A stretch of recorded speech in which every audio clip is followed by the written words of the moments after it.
privilégio de estarmos na casa de oração da Rua Orquídea 250. Eu queria te convidar a fechar os seus olhos. Nós já cantamos, já ceamos,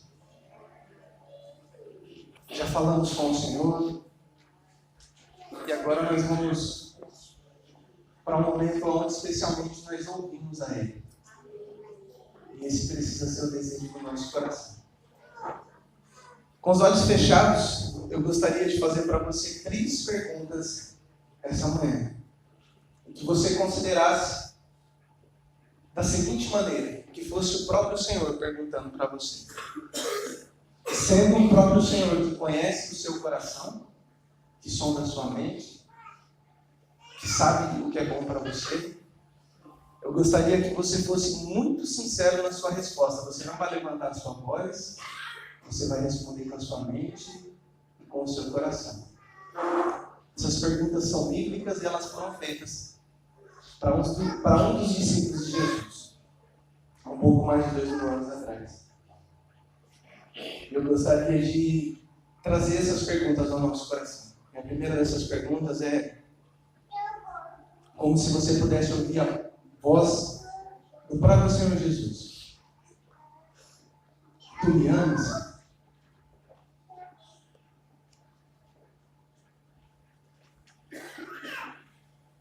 E a segunda pergunta é: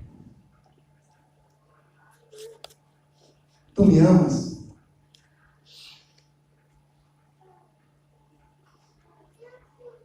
E a terceira pergunta é: tu me amas? Ainda com seus olhos fechados, eu gostaria de orar com vocês. Pai, te agradecemos essa manhã pela sua presença, Senhor. Te agradecemos pelo privilégio de estarmos vivos e termos a sua misericórdia renovada mais uma manhã sobre as nossas vidas. Ó Deus, nós nos achegamos aqui diante da sua presença, diante, Senhor, do seu trono. Queremos receber misericórdia e graça. Nós te pedimos de modo especial para compartilharmos, Senhor. Traga sentido às nossas vidas. Ó Pai, à medida que estão se chegando dias, ó Deus, que alguns estarão indo a missões aqui no Brasil, outros fora, Senhor, e que se aproxima, Pai, um evangelismo, e que se aproxima, Senhor, também juntamente com todas essas ações dos fins dos tempos. Nós não queremos estar de fora do que o Senhor deseja fazer nessa terra. Aquece os nossos corações. Fala a eles, papai. Nós te pedimos isso, no nome do seu Filho Jesus.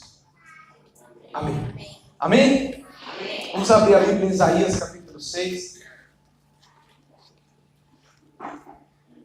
Isaías, capítulo 6, mesmo assentados, mas com o nosso coração reverente ao Senhor. Um texto muito conhecido, do qual eu quero tirar ao menos 3 coisas muito importantes antes de nós realizarmos a missão, antes de nós evangelizarmos. Porque essa aqui é uma missão dada a nós. Há discípulos do Senhor Jesus essa manhã aqui? Amém? Amém? Os discípulos do Senhor Jesus estão aqui. E há uma missão, há uma ordem do Senhor para nós: irmos e fazermos discípulos. Diz assim a palavra do nosso Deus, Isaías 6, a partir do verso 1. No ano da morte do rei Uzias, eu vi o Senhor assentado sobre um alto e sublime trono, e as abas de suas vestes enchiam o templo. Serafins estavam por cima dele, cada um tinha 6 asas. Com 2 cobriam o rosto, com 2 cobriam os pés, e com 2 voavam. E clamavam uns para os outros, dizendo: Santo, Santo, Santo é o Senhor dos exércitos. Toda a terra está cheia da sua glória. As bases do limiar se moviam à voz do que clamava, e a casa se encheu de fumaça. Então disse eu: ai de mim, estou perdido, porque sou um homem de lábios impuros e habito no meio de um povo de impuros lábios, e os meus olhos viram o Rei, o Senhor dos exércitos. Então um dos serafins voou para mim, trazendo na mão uma brasa viva que tirara do altar com uma tenaz. Com a brasa tocou a minha boca e disse: eis que ela tocou os seus lábios, e a tua iniquidade foi tirada, e perdoado o teu pecado. Verso 8. Depois disso, ouvi a voz do Senhor que disse: a quem enviarei? E quem há de ir por nós? Disse eu: eis-me aqui, envia-me a mim. Amém? Até aí, se você quiser deixar a Bíblia aberta, será muito bom. Alguém sabe que dia é hoje? Se dividirmos o ano em meses, estamos exatamente na segunda etapa. Se passou meio ano do ano de 2018. Que louco, né? Assustador. Daqui a pouquinho, se Jesus não voltar, para todos ou para nós individualmente, mais um ano se iniciando. Esse foi metade. Eu não sei qual o seu balanço desses anos, ou aliás, desses meses, desses 6 que se fundaram, para entrar agora nesse que é o 7º mês. Mas, se a gente for analisar assim por prioridade, por aquilo que Deus nos chamou como seus discípulos a fazer, a gente poderia medir de uma forma muito simples. Relacionamento com o Senhor. Você poderia medir o seu ano, a qualidade dele, pelas horas que você gastou, investiu ou passou, ou como você quiser chamar, na presença de Deus. Se juntar todas as horas sua de oração durante esse ano, você vai poder ver, ó, que foi um ano bacana. Se for pensar que cada dia tem 24 horas, e eu passo assim 1 hora por dia, então em um mês foram 30 horas, em 6 meses já foram 180 horas. Que dá mais ou menos assim uns 10 dias na presença de Deus. Muito bom, assim, dedicado, exclusivo. Se for pensar na leitura da palavra, você deveria estar mais ou menos assim no seu plano bíblico, aquele que sempre é sugerido nos planos de leitura, né? 3 ou 4 capítulos por dia. Você já está pelo menos assim na metade da palavra. Você está muito bem. Tendo dedicado alguns dias, tendo dedicado muitas horas de leitura, e você se sente forte, encorajado para a chegada dessa outra metade do ano, para a chegada de 2019, para a chegada, para a volta do Senhor Jesus. Você está preparadíssimo como um bom soldado para a guerra, para o exército.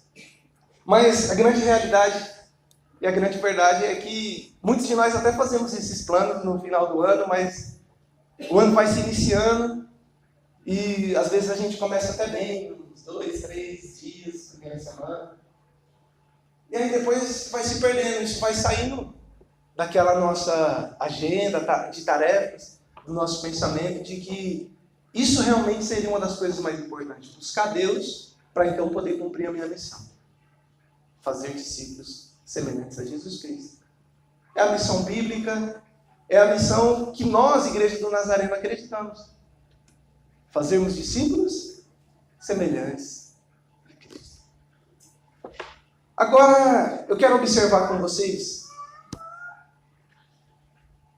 à luz desse texto, 3 princípios, e eu acredito que o Pedro deve ter colocado ali, que nos auxiliam nessa ordem da evangelização. E antes de usar a ordem como tópico, eu gostaria ainda de mais um pouquinho reforçar a ordem como um imperativo do Senhor Jesus. Ser um discípulo é um chamado. Amém? Quem quiser vir após mim, assim mesmo se negue, tome a sua cruz e siga.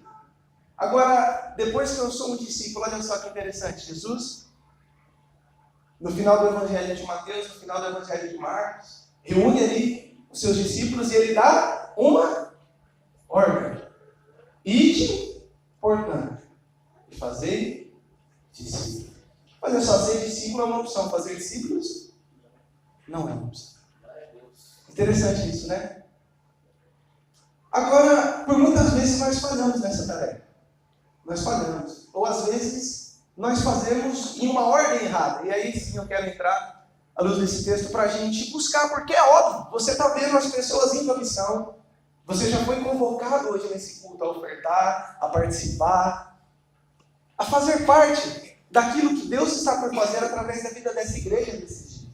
E eu tenho certeza que na sua mente, no seu coração, talvez já vieram familiares seus, já vieram vizinhos, já vieram aqui a nossa própria vizinhança, já veio nossa nação, nosso país.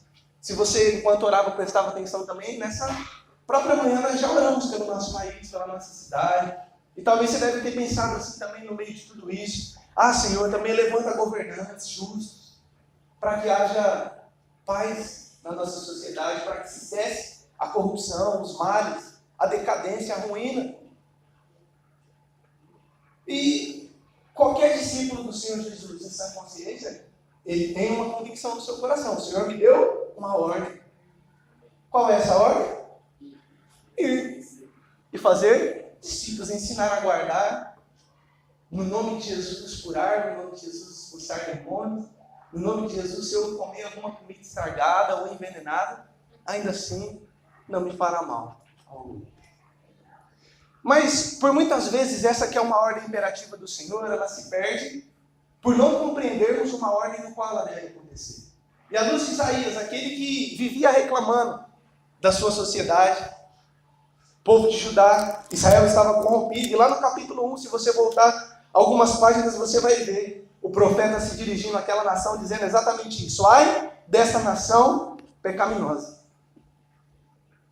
E parece que as palavras de Isaías eram sempre assim, muito parecida um pouco assim com as dos brasileiros de hoje.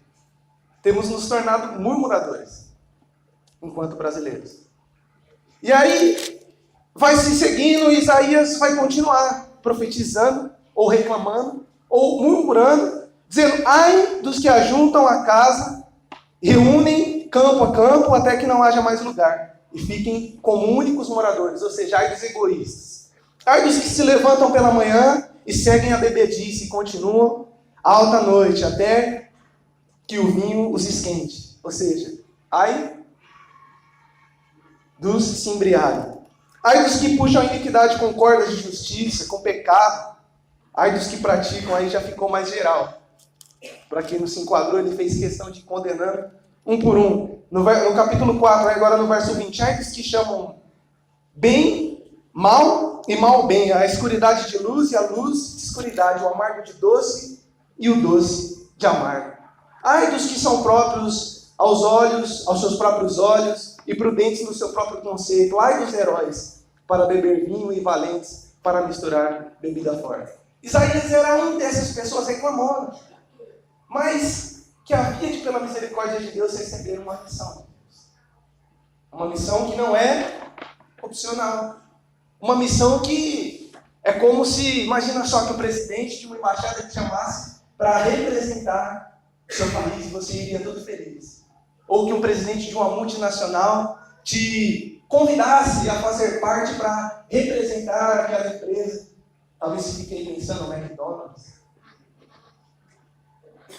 Você que gosta de viajar, Latam. Ou qualquer outra empresa, você ficaria feliz com aquele chamado. Mas nós estamos falando aqui de um chamado muito mais seguro. O Deus, Criador e sustentador de todas as coisas, que tem um chamado nas nossas vidas. Tem um chamado nas nossas vidas. Que esse chamado também se reflete através de uma ordem imperativa, mas que é uma ordem a ser executada. Sobre a vida de Isaías, ela vai acontecer da seguinte forma: algumas coisas precisaram ser desconstruídas sobre a vida dele.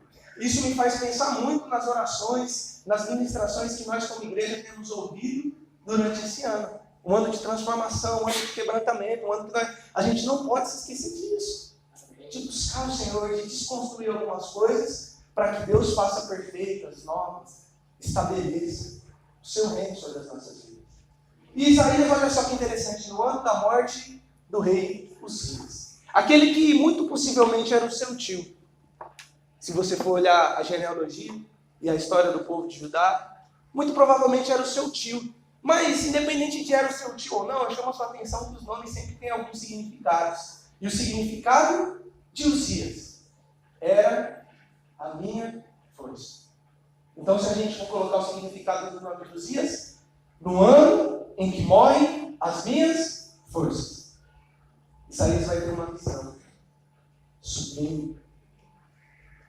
Ele vê o Senhor. Eu chamo a sua atenção para a forma que está escrita, Senhor. S maiúsculo e o restante totalmente minúsculo. Assentado sobre um alto penetrando. Toda vez que a palavra do Antigo Testamento traz dessa forma, está dizendo do meu Deus pessoal, o Adonai, meu Senhor, o Deus do meu tio, o Deus do meu pai, o Deus lá do povo de Israel. Não um Deus, entende? Que eu tenho um relacionamento, um Deus que eu temo e tremo, um Deus que eu amo, um Deus que me ama, um Deus que provê todas as coisas sobre a minha vida. Mas assim, o meu Senhor. E o texto vai continuar dizendo de uma visão maravilhosa, estupenda, e que no verso de número 3, algumas coisas vão se alterar, mudarem sobre a vida do profeta Isaías. Ele vai ver serafins que possuíam 6 asas, os seres mais perfeitos e que podem estar mais próximos da face de Deus. Ainda assim eles cobriam o seu rosto, ainda assim eles cobriam os seus pés, e com 2 asas que restavam eles voavam. E eles clamavam uns para os outros, dizendo: Santo, Santo, Santo é o Senhor dos exércitos. Toda a terra está cheia da sua glória. Eu chamo a sua atenção para a forma que está escrito Senhor dos exércitos. Quando Isaías tem uma visão, ele chega aonde estão os serafins, aonde estão os querubins, aonde estão os anjos louvando. O Senhor que aparece não era mais aquele Deus pessoal, mas era o Senhor, tudo maiúsculo, Yahvé. O Deus no qual Moisés não podia olhar no seu rosto, senão lhe custaria ver. O Deus que os serafins, para se dirigirem à palavra, ele diziam: Santo, Santo, Santo, e toda a terra está cheia da sua glória. E as bases do limiar se moviam. Uma visão um pouco assustadora, como a de João, no capítulo 1 de Apocalipse. João diz que quando vê Jesus ressurreto, ele cai como que morto aos seus pés.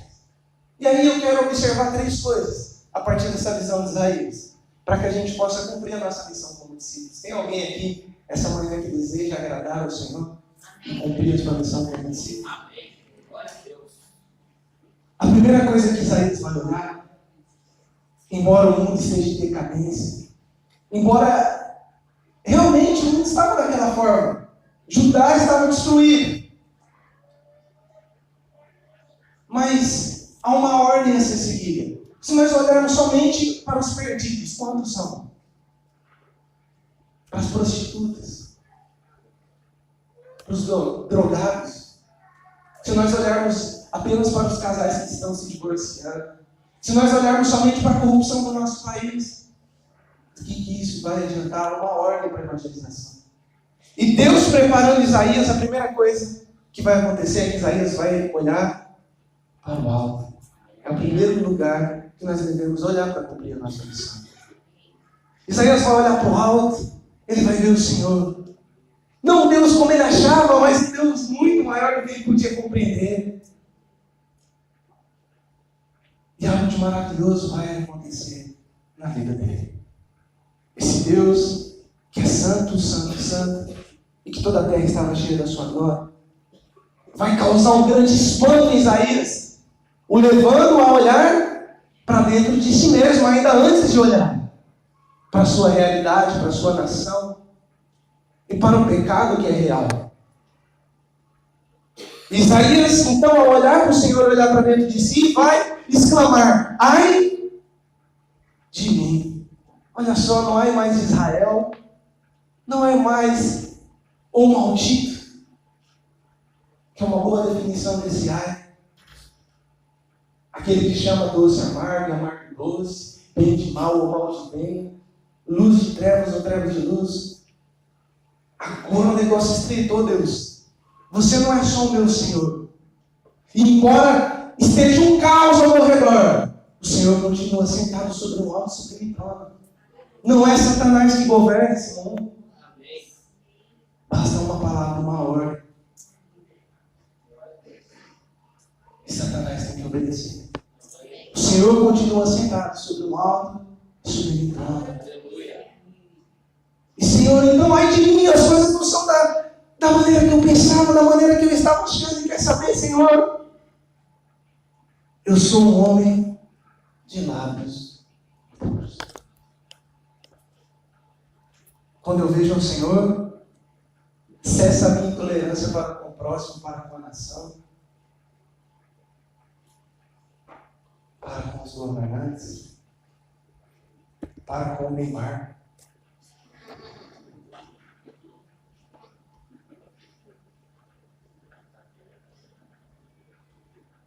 Está ficando muito sério, vocês estão sérios? Fala alguma coisa. Cessa a minha intolerância. Cessa. Ai de mim. Agora, Senhor, é verdade, eu também habito em meio a um povo de impuros lábios.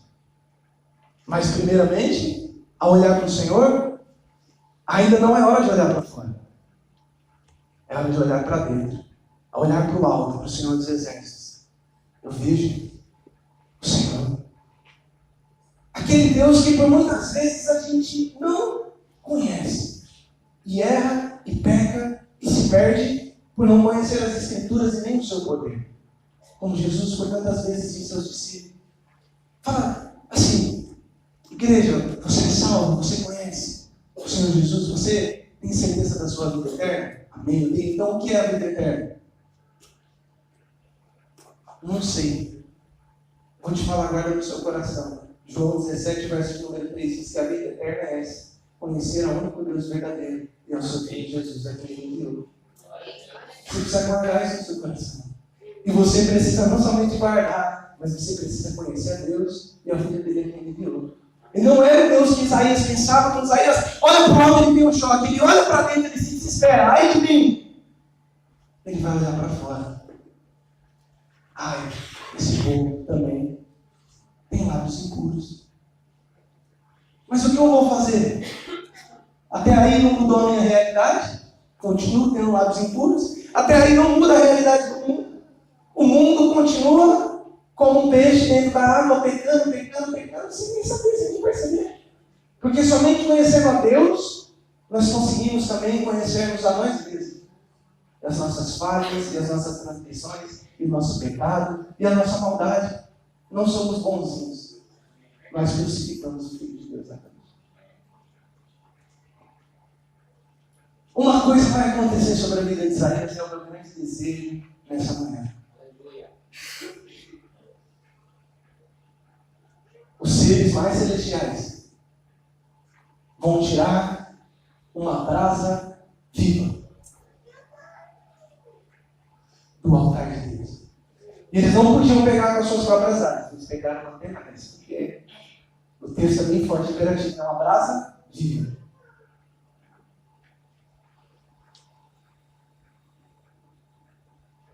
Para cumprir a ordem da evangelização, algo precisa acontecer.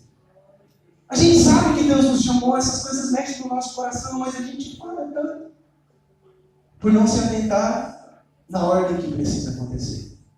Precisamos olhar para o Senhor, precisamos olhar para dentro de nós, para então olhar para fora. Enquanto isso acontece, algo precisa acontecer. Precisamos ser tocados por Deus. Eu acho tão legal que a gente cantou isso hoje, foi reforçado antes. Isso está muito forte no meu coração. Só que esse toque assim, a gente está dando glória a Deus, mas é uma glória a Deus com um pouco de dor, porque é dolorido. É uma brasa viva tirada do altar com uma tenaz, para tocar o pecado de Isaías, para tocar os seus lábios, que eram impuros, que o afastavam de cumprir o propósito. Que fazia sempre Isaías olhar para tudo e para todos, mas não olhar para o Senhor dos Exércitos. Não olhar para dentro de si. Então, a sociedade está do jeito que está, mas eu não tenho resposta nenhuma para ela. Por quê? Porque esse toque do Senhor, ele tem um objetivo. E o verso de número 7 diz: com a brasa tocou a minha boca e disse: eis que ela tocou os teus lábios e a tua iniquidade foi tirada e o teu pecado foi perdoado. É muito interessante a atitude de arrependimento de Isaías. Isaías, Senhor, me reconhece. Ai de mim, Senhor, eu sou pecador, sou um homem de lábios impuros. Mas eu já tenho dito isso repetidas vezes: arrependimento não é somente o perdão dos pecados, arrependimento também é limpeza, purificação, mudança da mente, transformação do nosso coração. A gente pode hoje, Senhor, há uma área aqui suja na minha vida. Toca, Senhor, e me perdoa. Ele pode perdoar, mas se ele tocar, juntamente vem a purificação, vem a pureza, vem um afastamento disso, vem uma dor, porque na verdade é coisas que nós amamos, e que Deus odeia, Deus abomina.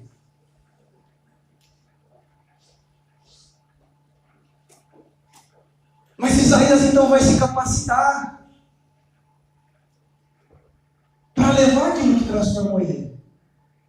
Eu imagino que ele vai com tanta alegria, porque logo em seguida Deus chama: a quem eu enviarei para esse povo de lábios impuros, para esse povo que chama luz de trevas e a trevas de luz, para essa nação pecaminosa, para essa minha família obstinada, teimosa. A quem eu enviarei para essa geração corrompida e perversa? Isaías, que antes só sabia criticar, agora vai se tornar uma resposta. Ele vai dizer: Senhor, eis-me aqui. Envia-me a mim. Envia-me a mim. Usa a minha vida.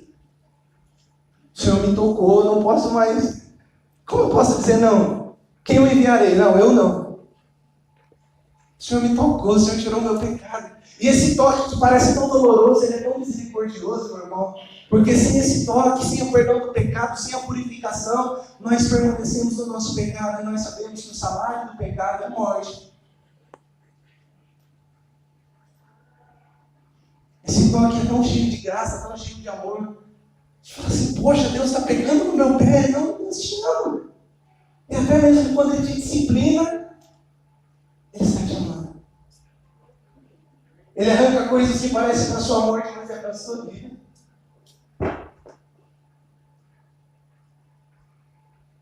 E eu gostaria de observar a vida de um camarada como aplicação desse texto, para que a gente possa orar. Vamos abrir em Lucas 5.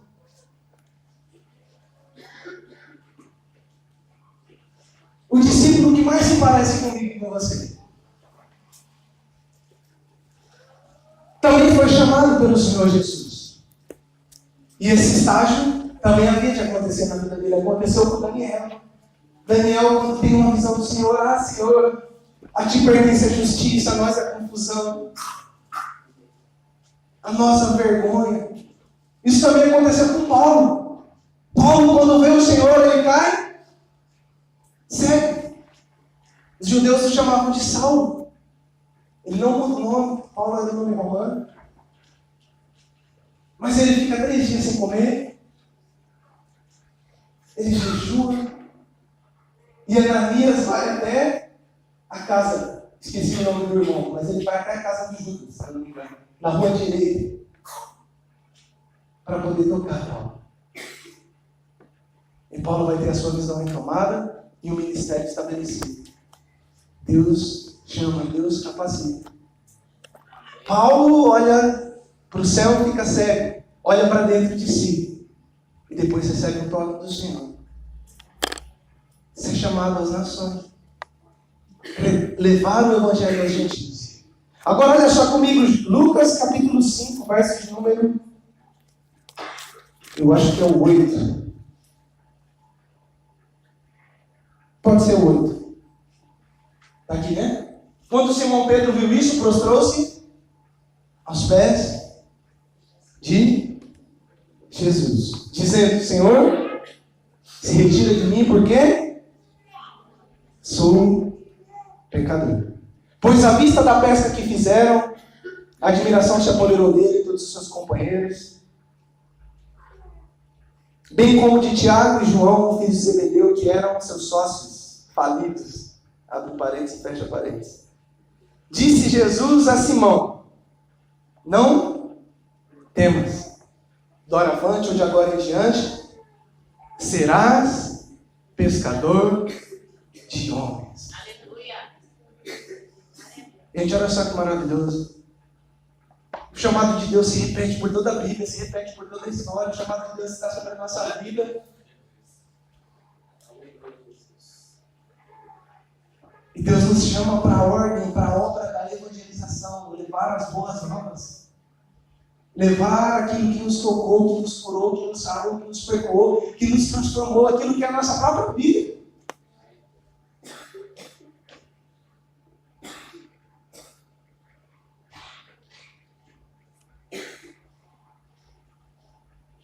Faltou uma coisa nesse chamado. Pedro vê Jesus. Jesus vai se multiplicar o peixe, ele também reconhece que aquele era o Filho de Deus. Então Deus o chama: te farei pescador de homens. Mas faltava purificação sobre a vida de Pedro. Pedro vai viver 3 anos.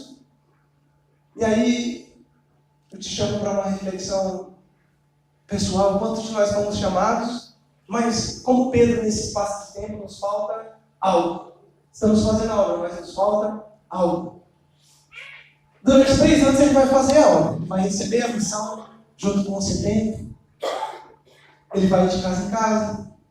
Ele vai andar sobre as águas. Ele vai dizer assim: Jesus, uns estão dizendo que tu és João Batista, outros que tu és Elias, mas eu digo que tu és Cristo, o Filho de Deus vivo. Ele vai ter revelações profundas. Mas faltava uma coisa sobre a vida dele. Faltava um toque do Senhor. Faltava de tal maneira que Pedro inspira um sermão que eu chamo de a última ovelha do pacote. Pedro assim, ele se achava. Certa-feira, Jesus dizendo que haveria de ser capturado, chicoteado, cuspido, crucificado, morto, sepultado, e dizendo que todos abandonariam. Pedro bate no seu peito e diz assim: não, Senhor, ainda que todos esses te abandonem, todavia eu não te deixarei. Que é isso, Jesus? Nós estamos juntos. Aqueles energúmenos, não é palavra, aqueles energúmenos da rua aqui já podem todos eles te abandonar, mas eu jamais. Olha, Jesus, estamos juntos. Estamos juntos, Jesus. Pedro parece que esquece de olhar para dentro de si. Ele já sabia quem era Jesus. Ele já havia reconhecido: eu sou pecador. Mas faltava uma coisa sobre a vida de Pedro. Faltava uma coisa importante dizer sobre a vida de todos os discípulos. Faltava. Mas eu quero pegar a vida de Pedro. Então, Jesus vai passar pela batalha mais cruel dessa humanidade, o Gólgota, o Calvário, a prensa de azeite. E Jesus vai chamar Pedro, Tiago e João. E Pedro, aquilo que era o deleite de Jesus, era uma apatia para Pedro. Ele dorme. E ele já havia recebido uma recomendação de Jesus: Jesus, estamos juntos. Jesus, estamos juntos nada, Pedro. Antes do galo cante 3 vezes, tu me negarás. Antes que o galo cante, tu me negarás 3 vezes. Tá certo? Isso daí. Assim diz a palavra. Leia Lucas, João, está escrito tudo isso lá. Pode ler na sua casa. Não é pecado. Leia 3, 4 capítulos por dia. Não seja que nem Pedro, não durma na hora da oração. Persevere para que você não entre em tentação. Voltando. O que aconteceu com Pedro? Vieram prender Jesus. E o que ele disse? Jesus, estamos juntos.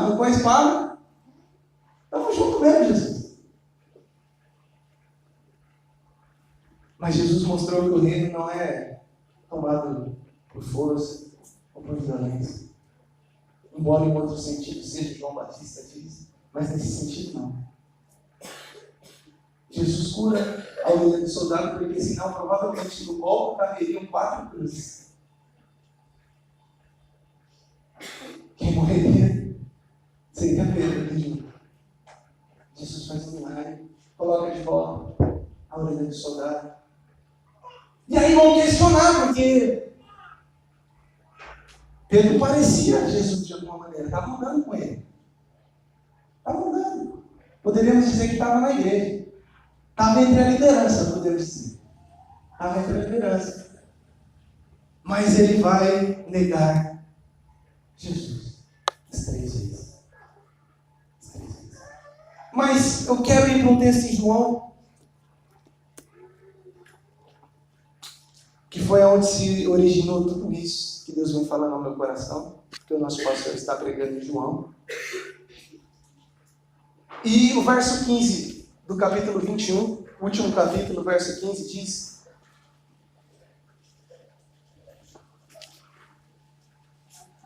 antes de lermos ainda, Jesus então vai ser capturado, Pedro nega Jesus 3 vezes.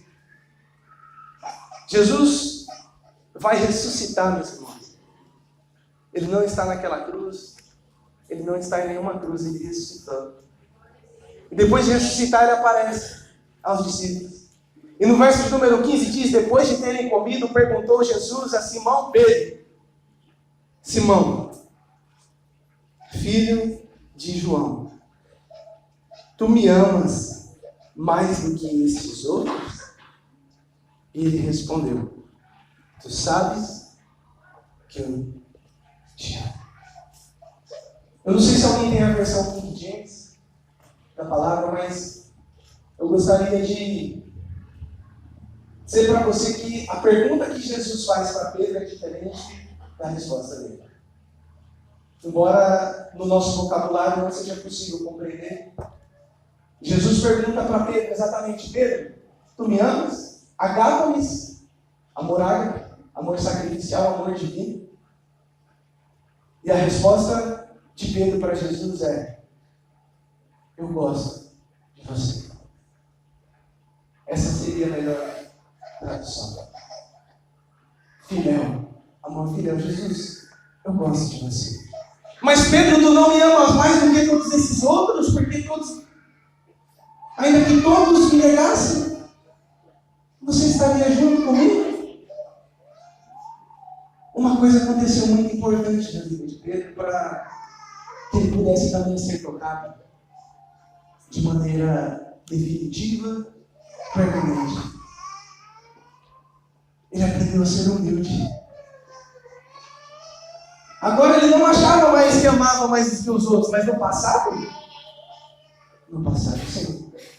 E Jesus vai perguntar mais uma vez: Pedro, agape-me, me ama com amor sacrificial? E Pedro vai responder mais uma vez: eu gosto de você, Jesus. Amor filial. Que origina a nossa palavra filosofia. Amor ao conhecimento. Senhor, eu gosto de você. Então, pela terceira vez, Jesus não vai mais perguntar a Pedro: me amas com amor sacrificial ao ponto de dar a vida? Jesus pergunta: Pedro, você gosta de mim? E essa terceira vez é no verso 17. Pedro, antes de responder, porque Jesus muda a pergunta, o texto diz: Pedro ficou magoado, ou em algumas outras versões, entristecido, por ter Jesus perguntado da terceira vez: tu gostas de mim? Agora, algo de muito interessante acontece com Pedro antes dele ser tocado. Todas as vezes que Jesus perguntava para ele se ele o amava, Jesus dava uma ordem, porque o amor não é para ser falado, o amor é para ser vivido, o amor é para ser demonstrado. Então Jesus já dizia: Pedro, tu me amas? Cuida dos meus cordeiros, cuida dos pequeninos. As outras 2 vezes vai mudar: tu me amas? Cuida das minhas ovelhas. ensina o meu povo, resgata as que estão perdidas. E Pedro se entristece, mas eu penso que Jesus faz uma linda retrospectiva para que Pedro pudesse se lembrar que era um pecador, como no capítulo 5. E é muito interessante quando Jesus ressurge, ele manda chamar os discípulos e Pedro. Mas olha só que interessante, será que Pedro era mais especial que os outros discípulos? Não. Ao que me parece, o pastor Pedro havia desistido de ser um discípulo de Jesus. E, inclusive, quando Jesus veio, ele estava pescando. E também era o seu poder de influência que os outros discípulos, que não haviam desistido, ao meu entendimento, estão lá com Pedro. Jesus é tão amoroso. Jesus chega no primeiro Pedro. Mais uma vez eles estavam famintos, tinham pescado, não pegado nada. Poxa, a nossa vida sem Jesus é só fracasso. Então Jesus fala, joga do lado direito. Eles jogam 153 peixes grandes. Aleluia. Eu imagino que vai se passando uma retrospectiva na cabeça de Pedro. Eu imagino que em algum momento da sua vida, Pedro já havia dito para Jesus, que agora ele manda chamar os discípulos de Pedro, porque não queria ser mais. Eu acredito que ele volta a lembrar que somente Jesus tem as palavras de vida eterna. E para onde ele poderia então ir? Para onde ele poderia ir?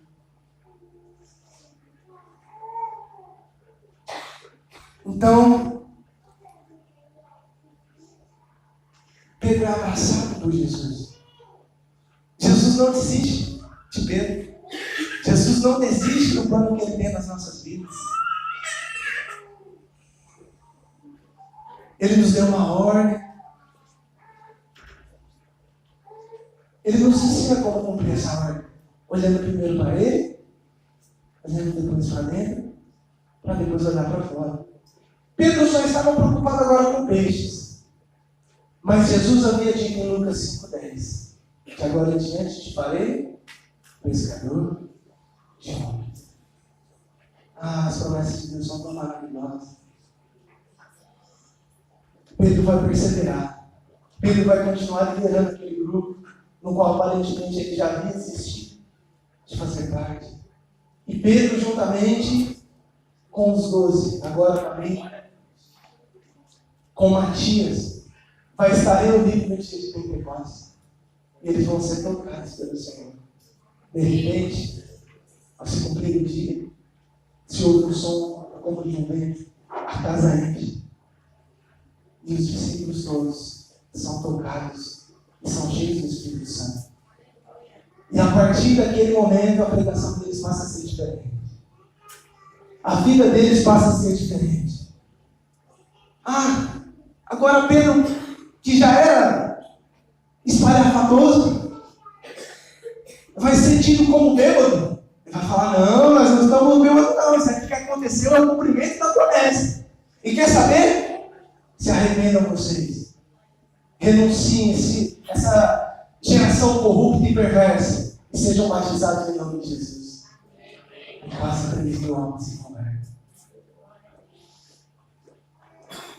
Agora Pedro, depois de ser tocado por Jesus, um paralítico lhe pede algumas esmolas e ele fala, moedas eu não tenho, mas aquilo que eu tenho eu te dou.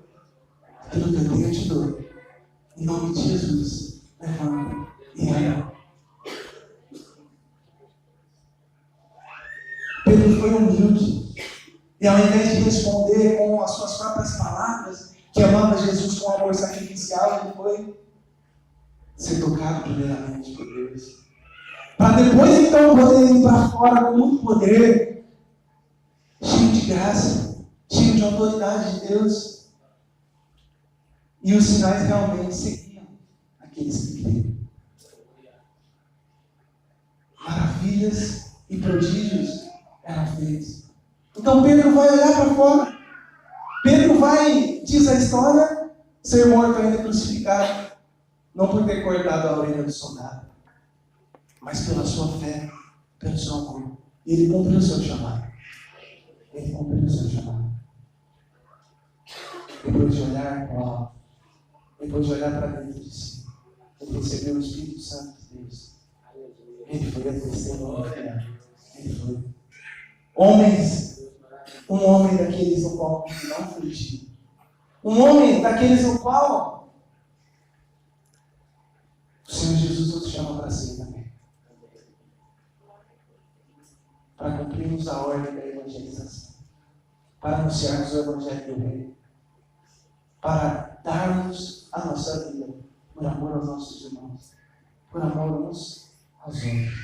Agora, a pergunta que eu faço para você é: será que você não tem desistido daquilo que Deus tem para a sua vida? Ele não desistiu, ele não se esqueceu. Não sei se é com pesca que você trabalha, mas Ele quer usar a sua profissão para que você ganhe homens, para que você ganhe mulheres, para que você diga para elas que você foi tocado, que foi dolorido, mas que foi gracioso, te trouxe vida, que você estava morto, mas que agora você é feliz e desfruta de uma vida plena, abundante, que você tem a certeza da vida eterna, porque Jesus vive, você pode crer no amanhã, porque Jesus vive, não há mais temor, não há mais temor. Eu direciono novamente as mesmas perguntas de Jesus para o apóstolo Pedro e para vocês amanhã.